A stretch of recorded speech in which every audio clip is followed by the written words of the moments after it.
बच्चों, मेरा नाम है मोहित और आपका स्वागत है हमारे YouTube चैनल हिस्ट्री चैंपियन में। तो जैसा कि आप जानते हो, जो शेख हवाटी यूनिवर्सिटी है उनका बीए फर्स्ट ईयर का, सेकेंड ईयर और थर्ड ईयर का जो रिजल्ट है वो जारी कर दिया गया है। तो अब काफ़ी बच्चों का सवाल है, जो काफ़ी बच्चे फेल हो गए हैं, तो वो पूछना चाहते हैं कि हम किस तरीके से फेल हो गए।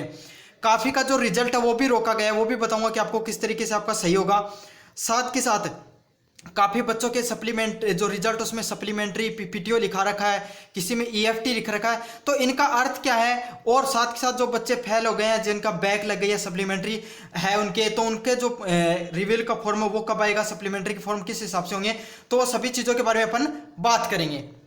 चलो, तो सबसे पहले अपन बात करते हैं पास की बात करें, तो जो बच्चे पास हो गए हैं सबसे पहले तो उन्हें कॉन्ग्रेचुलेसन। और जो बच्चे पास हो गए हैं उनके एग्जाम में पास लिखा हुआ आएगा, साथ के साथ उसमें आपको ये भी लिखा होता है फर्स्ट डिवीजन व सेकंड डिवीजन। तो जो भी बच्चे हैं जिनके 60 प्लस आ रखे हैं उनके तो फर्स्ट डिवीजन लिख के आ रखा है, फर्स्ट ऐसे लिख के आता है, और जिनके इनसे कम होता है उनके क्या लिख के आता है, सेकेंड लिख कर आता है। तो जिनके ये सब लिख के आ रखा है, इसका मतलब आप पास हो गए हैं और आपको क्या तो फर्स्ट डिवीजन बनी है या फिर सेकेंड डिवीजन बनी है। फिर बात करें आपके दो मार्कशीट के अंदर एक चीज, रिजल्ट में एक चीज और लिख के रखा हो, सप्लीम, SUPPP। इसका अर्थ होता है सप्लीमेंट्री। सप्लीमेंट्री का अर्थ होता है कि आप फाइनल ईयर में हो, फाइनल ईयर के विद्यार्थी थे और आपका कोई ना कोई एग्जाम है या कोई ना कोई सब्जेक्ट बैक रह गया, चाहे फर्स्ट ईयर में, चाहे सेकेंड ईयर में रह गए हो, चाहे थर्ड ईयर में रह गए हो, तो आपको वो सब्जेक्ट बैक है, उसके आपका सप्लीमेंट्री के लिए फॉर्म आएंगे, वो भरने होंगे और उसके आपको एग्जाम देनी होगी। ठीक है, कब आएंगे वो भी बता दूंगा। उसके बाद बात करें फेल, काफ़ी बच्चों के FAIL लिख के आ रखा है, तो इसका मतलब क्या है, आप फेल हो चुके हो। अब फेल किस तरीके से हो ये बताऊंगा मैं आपको आगे। फेल होने वाले विद्यार्थियों के लिए क्या क्या करना है, क्योंकि आपका तो अलग से है। अब काफ़ी बच्चों के लिए जो समस्या है कि उनके जो मार्कशीट है उसके अंदर लिख के आ रखा है SUPPP और PPTO।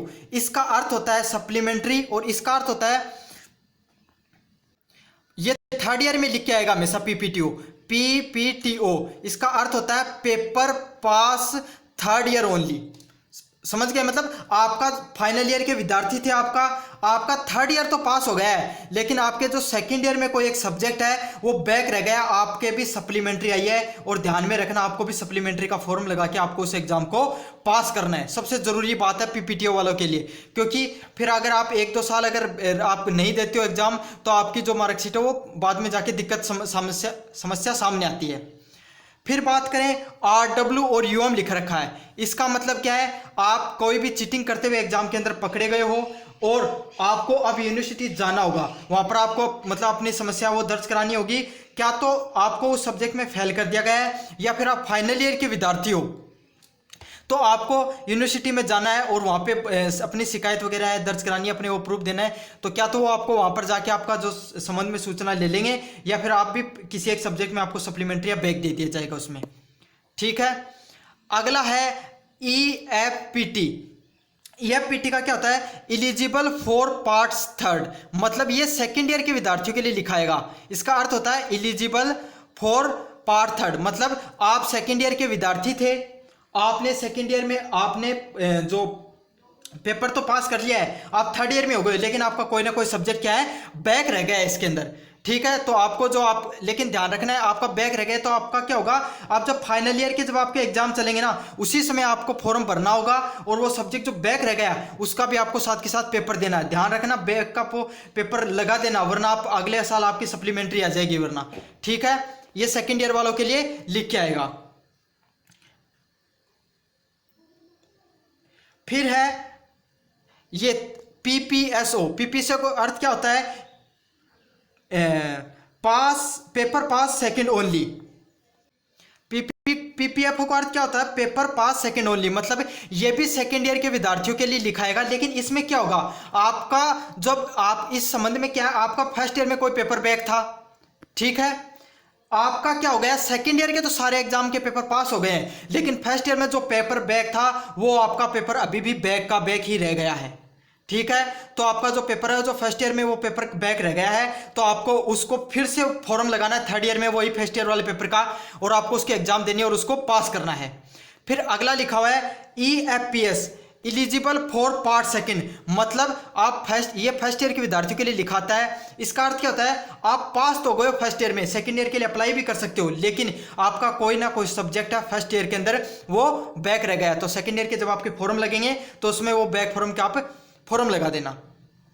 अब बात करें RWEX और EN, तो ये सभी डॉक्यूमेंट, आपका कोई ना कोई डॉक्यूमेंट है वो अधूरा रह गया कॉलेज की तरफ से, या फिर आपने कोई एग्जाम फॉर्म में भरते समय गलती करी है, तो इस समय ये लिखा हुआ आएगा आपके।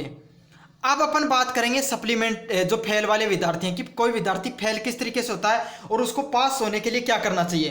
तो देखो, जो विद्यार्थी फेल होता है वो किस तरीके से होता है, यूनिवर्सिटी का क्या नियम होता है। जैसे आपके 3 सब्जेक्ट बता देता हूँ, पॉलिटिकल, हिस्ट्री, हिंदी लिटरेचर और ज्योग्राफी। तो देखो, जो आपके नॉन प्रैक्टिकल सब्जेक्ट हैं बाकी के, पॉलिटिकल, हिस्ट्री, लिटरेचर, इनमें आपको दोनों सब्जेक्ट में पेपर फर्स्ट में, पेपर सेकंड में पास होने के लिए कितने नंबर चाहिए, 72 नंबर चाहिए। चाहे आप एक पेपर में चाहे 30 नंबर लाओ और चाहे दूसरे पेपर में 100 में से 50 नंबर लाओ, तो आप पास हो जाओगे, ठीक है। या फिर आपके दोनों पेपर में 36 नंबर से ज़्यादा रहे तो भी पास हो सकते हो, या फिर कुल मिला के आप 72 नंबर लाओ, चाहे कैसे भी लाओ, तो आप पास हो सकते हो। और ज्योग्राफी में आपको पास होने के लिए कोई भी प्रैक्टिकल सब्जेक्ट में, उसमें बिना प्रैक्टिकल के लिए आपको थ्योरी में नंबर चाहिए 54 पास होने के लिए, दोनों सब्जेक्टों में मिलाकर, मतलब 27 नंबर चाहिए, इनडायरेक्टली बात ऐसी है। अब क्या हो गया है, आप फेल किस तरीके से हो गए, आपका हिस्ट्री में भी कोई एक पेपर बैक है, और साथ के साथ आपका जो पॉलिटिकल, मतलब कोई 2 सब्जेक्टों में आपका एक पेपर बैक रह गया, तो आप फेल हो गए हो, ठीक है। सप्लीमेंट्री कब आती है, जब आपका एक ही सब्जेक्ट, जैसे पॉलिटिकल का सब्जेक्ट है, उसी के अंदर आपके फर्स्ट पेपर और सेकंड पेपर दोनों के दोनों पेपर बैक रह गए, या किस प्रकार से बैक रह गए, तो आती है सप्लीमेंट्री। या फिर आप 2 सब्जेक्टों में अगर फेल हो जाते, कोई पेपर बैक रह जाता, तब हो जाते हो आप फेल, ठीक है। ये तो था फेल का। अब बात करेंगे अपन कि भाई रिविल का फॉर्म कब तक आएंगे, तो 5-7 दिन में आपका जो रिवोल्यूशन का है वो फॉर्म आ जाएंगे, साथ के साथ थोड़े दिन बाद में आपके सप्लीमेंट्री के भी फॉर्म आएंगे, तो वो भी आप लगा देना। धन्यवाद।